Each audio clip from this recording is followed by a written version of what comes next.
కౌన్సిలర్లలో 14 కౌన్సిలర్లు గెలిచి ప్రజలు బీఆర్ఎస్ పార్టీకి తీర్పునిచ్చారు. బీఆర్ఎస్ సిపిఐ అలయన్స్ ను ప్రజలు గెలిపించారు. మరి ఆ ప్రజాస్వామ్యంలో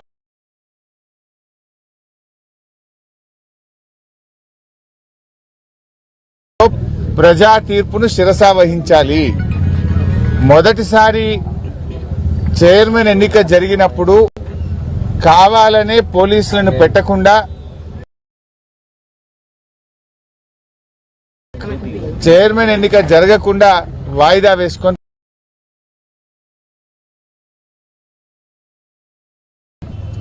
మరి మా మహిళా కౌన్సిలర్ల మీద నేను నోటితో చెప్పలేకున్నటువంటి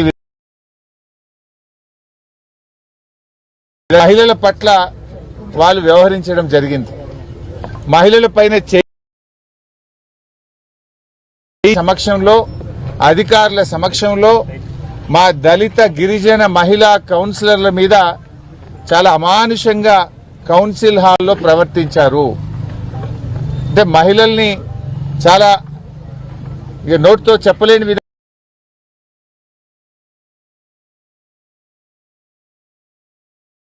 మీ సమక్షంలో ఈ రకంగా జరగొచ్చునా, మీరు ఏం చేస్తున్నారు, మీరు ఒక మంత్రిగా ఉండి మా పైన మీ కాంగ్రెస్ పార్టీ కౌన్సిలర్లు వచ్చి మా పైన చేయి చేసుకుంటున్నారు, మా పైన దాడి చేస్తున్నారు, మా పైన అమానుషంగా వ్యవహరిస్తున్నారంటే కూడా మంత్రి గారు వాళ్ళే కాంగ్రెస్ పార్టీ కౌన్సిలర్లు బాగా తాగిన మైకంలో మహిళా కౌన్సిలర్ల మీద ఇష్టారీతిలో వ్యవహరిస్తే కూడా పట్టించుకోనటువంటి పరిస్థితి. కావాలని అలర్ట్ చేసి కౌన్సిల్ సమావేశ స్వామ్యంలో కాంగ్రెస్ పార్టీ వ్యవహరించింది. మా 14 మంది కౌన్సిలర్లు కూడా కౌన్సిల్ వాయిదా వేయొద్దు, కోరం ఉంది, మెజారిటీ ఉంది, ఎన్నిక జరపండి అని పట్టుబడితే కూడా పైగల్లో ఎన్నిక వాయిదా వేసి వెళ్లిపోవడం జరిగింది. ఈరోజు జరిగిన సంఘటన ఏంది? యాక్చువల్గా ఆ రోజు మా కోవలక్ష్మక్క కూడా ఈ ఎన్నికలకు ఇన్ఛార్జిగా ఉన్నారు. కోవలక్ష్మక్క గారు, బాల్కా సుమన్ గారు కౌన్సిలర్లతో పాటు మేము గేటు దాకా వెళ్లి కౌన్సిలర్ లోపల పంపిస్తామంటే మీరు వెళ్లడానికి వీల్లేదు, ఎమ్మెల్యే అయినా మీరు వెళ్లడానికి వీల్లేదు అని కోవలక్ష్మి గారిని సుమన్ గారిని దూరంలోనే ఆపేశారు. అదే సమయంలో మంత్రి గారి కాన్వాయ్ అక్కడికి వచ్చి పెద్ద ఎత్తున కాంగ్రెస్ నాయకులు, కార్యకర్తలు అందరూ కలిసి ఒక కాన్వాయ్ ని లోపల పంపిస్తా ఉన్నారు. ఒక ఎమ్మెల్యేగా లక్ష్మక్కను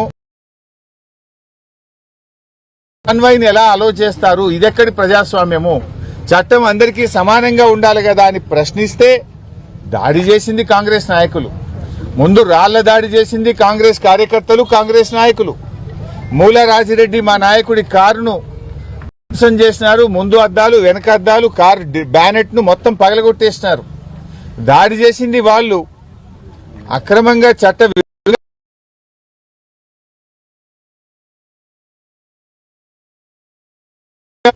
అది కూడా ఎంత దుర్మార్గం అంటే పక్కనే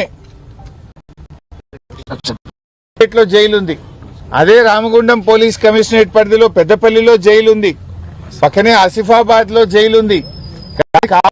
200 కిలోమీటర్ల దూరంలో ఆదిలాబాద్ లో అంటే మీ నిందాలో జైళ్లలో పెట్టడమో అక్రమ కేసుల ద్వారా ప్రజా తీర్పును కాలరాయగలుగుతారా? ప్రజాస్వామ్యంలో ప్రజా తీర్పును కాలరాసినప్పుడు పెద్ద ఎత్తున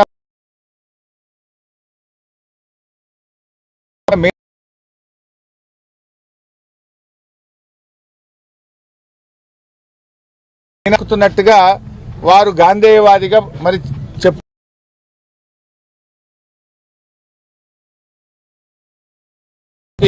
నేను వారిని అడుగుతా ఉన్నా.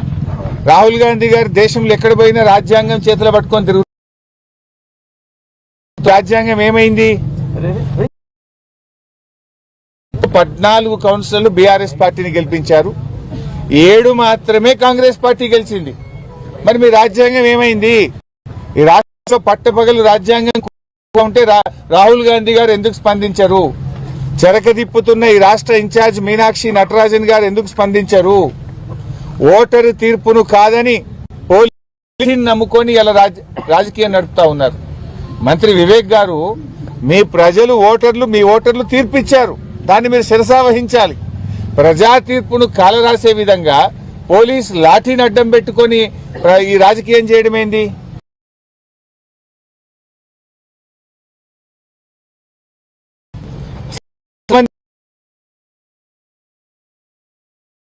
కోసం నిర్వహిస్తూ ఉంటారు. పోలీస్ కవాత్ అనేటువంటిది ప్రజలకు రక్షణ కల్పించడానికి, ప్రజల్లో విశ్వాసాన్ని పెంపొందించడానికి పోలీస్ కవాత్ నిర్వహిస్తుంటారు. మొన్న జనగాంలో గాని, ఇబ్రాహీంపట్నంలో గాని, ఆమన్గల్లో గాని, తొర్రూరులో గాని, కేతన్పల్లిలో గాని పోలీస్ కవాతు బీఆర్ఎస్ పార్టీ కౌన్సిల్ బెదిరించడానికి, బీఆర్ఎస్ పార్టీ నాయకులను భయభ్రాంతులకు గురి చేయడానికి మీరు ఈరోజు పోలీస్ కవాతు నిర్వహిస్తా ఉన్నారు. ఇవాళ అన్ని చోట్ల అదే జరిగింది కదా. ఇబ్రాహీంపట్నంలో మాకు స్పష్టమైన మెజారిటీ, మీరు హాల్లోకి వెళ్లి అక్కడ జనగాంలో బీఆర్ఎస్ పార్టీ కౌన్సిలర్ చెయ్యెత్తుతా ఉంటే లోపలున్న కాంగ్రెస్ కౌన్సిలర్లు ఆ చెయ్యిని బట్టి కిందికి లాగుతా ఉన్నారు. యూట్యూబ్ లో లైవ్ వస్తుంది. ఎన్నికల కమిషన్ వీడియో కెమెరాల్లో ప్రజలందరూ చూస్తున్నారు.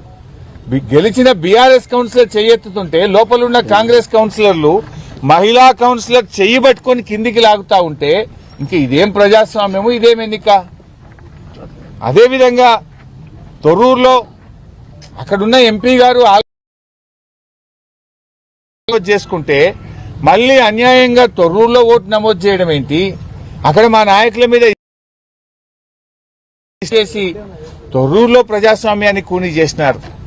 జనగాం అయినా, తొర్రూరు అయినా, కేతన్పల్లి అయినా, ఆమన్గల్ అయినా, ఇవాళ అన్ని చోట్ల కూడా ఇబ్రాహీంపట్నం అయినా ప్రజాస్వామ్యాన్ని కూనీ చేస్తూ దొడ్డిదారిన పదవులు దక్కించుకుంటా ఉన్నారు. నువ్వు ఎన్ని ప్రయత్నాలు చేసినా రేవంత్ రెడ్డి గారు, మీరు ప్రజా ఆమోదాన్ని కోల్పోయారు. గతంలో మున్సిపల్ ఎన్నికలు జరిగితే కాంగ్రెస్ పార్టీ 4 గెలిచింది, 4 మున్సిపాలిటీలు గెలిచింది ఆనాడు బీఆర్ఎస్ అధికారంలో ఉన్ననాడు. మేము దానికంటే ఈరోజు 30% ఓట్ బ్యాంక్ తెచ్చుకున్నాం. దాదాపు 800 కౌన్సిలర్లు ఈరోజు బీఆర్ఎస్ పార్టీ గెలిచింది. దాంతో నీకు నిద్ర పట్టలేదు. అక్రమంగా పోలీసులను అడ్డం పెట్టుకుని దొడ్డిదారిన ప్రజా